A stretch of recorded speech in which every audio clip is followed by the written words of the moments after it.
urur yar oo in badan ka mamnuuc ah waddankaasi Masar oo asaasay wiil 22 sano jir ah marka xilligiisa loo eego ayaa noqday ururka ugu weyn ee majaraha u haya hoggaanka waddanka Masar. ururka Ikhwaanul Muslimiin ina ka asaasayna waa Sheikh Hassan al-Banna kaasoo ka dambeeyay asaas ururkaasi markii ay khilaafadii Usmaaniyiinta ay burburtay laguna fikiray in dib loo bilaabo sidii la isku keeni lahaa ummadda Islaamka. Sheikh Hassan al-Banna wuxuu ku dhawaaqay ururkaasi asaaskiisa sanadku markuu 1928 kaasoo soo maray xaalado kala duwan.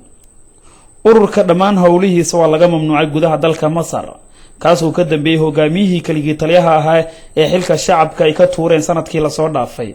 ururka iyo xubnahaba waxay shacbiyad weyn ay ku yeesheen dadka reer Masar kadib markii ay bilaabatay kacdoonkii shacabka ay ku kaceen ololo iyo doorasho ay u galeen in ay ku noqdaan hogaamiyaasha waddanka Masar ayaa waxa isla sanadkan ay noqdeen gudoomiyaha golaha shacabka Masar kaasoo ay aqlabiyad ay ku galeen. taasi waxa ka daran tan maanta dhacday oo ah waxa ugu weyn uu gaaro qof amaba urur oo ah hoggaanka waddanka. وتلك الأيام نداولها بين الناس. وبهذا تكون النتيجة النهائية لانتخابات نتيجة قدام بيسي دورشة مدحونها جمهورية مصر العربية تاسو دعضي لبا معلومات لحية طبنكا يتضبي طبنكا بيشن جون لبدا كل لبا طبنكا waxay noqonaysaa sida soo socota si guud codeyaasha kuwaasoo ku socday jadwalka doorashada waxa ay noqdeen 50,798,794 dhammaan codeyaasha codkooda dhiibtay ee goobta yimid waxay noqonayaan 26,420,760 nisbada goobjoogayaasha waxa ay ahaayeen boqolkiiba 51.85 dhammaan codadka saxda ah waxa weeyaan 25,577,551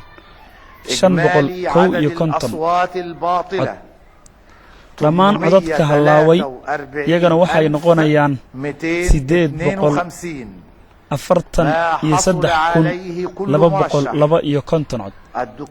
waxa uu helay murashax kasta Dr. Ahmed Shafiq Saki 12,347,880 nisbadiisuna waxa weeyaan 48.27 boqolkiiba.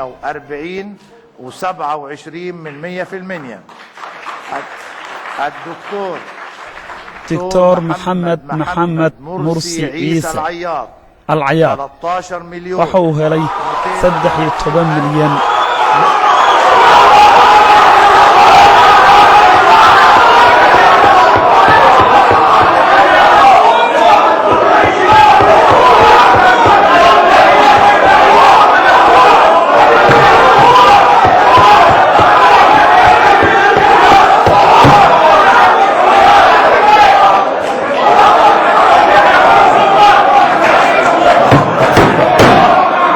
كده. مش هنسكت، مش هنكمل مؤتمر، مش هنكمل اعلان لو مش هنسكت. الله، احنا مش مؤتمر انتخابي. اتفضلوا يا اساتذه، انتوا صحفيين مش مؤيدين، اتفضلوا. خلاص خلاص لو سمحتوا يا اساتذه.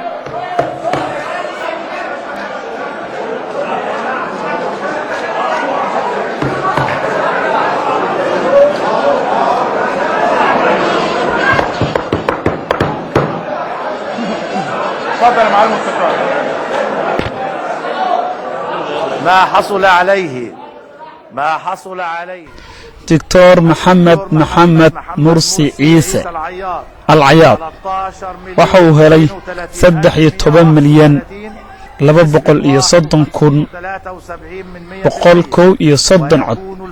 nisbadiisuna waxa weeyaan boqolkiiba 51.7 waxauna noqonayaa madaxweynaha dalka Masar al-Carabiya kuna soo baxa doorasho xor ah waxa uuna yahay madaxweynaha Masar waana محمد مرسي عيسى العياط. تهنئ السيد الدكتور محمد مرسي بفوزه.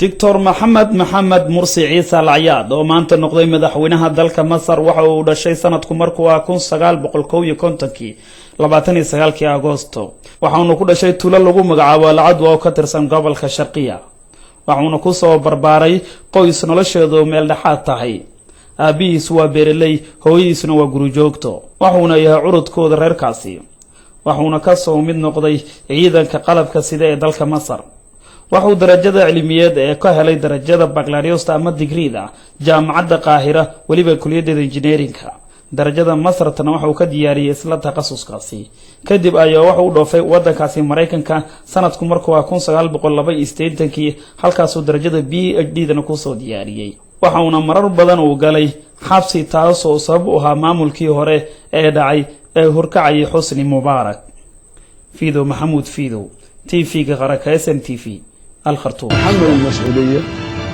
والمسؤولية ليست سهلة وإنما هذا واجب علي أتحمله الآن في هذه المرحلة الدقيقة ومن حقهم علي أن أقوم بهذا الدور تجاه شعبي بلدي أهلي هذا الشعب العظيم الشعب المصري.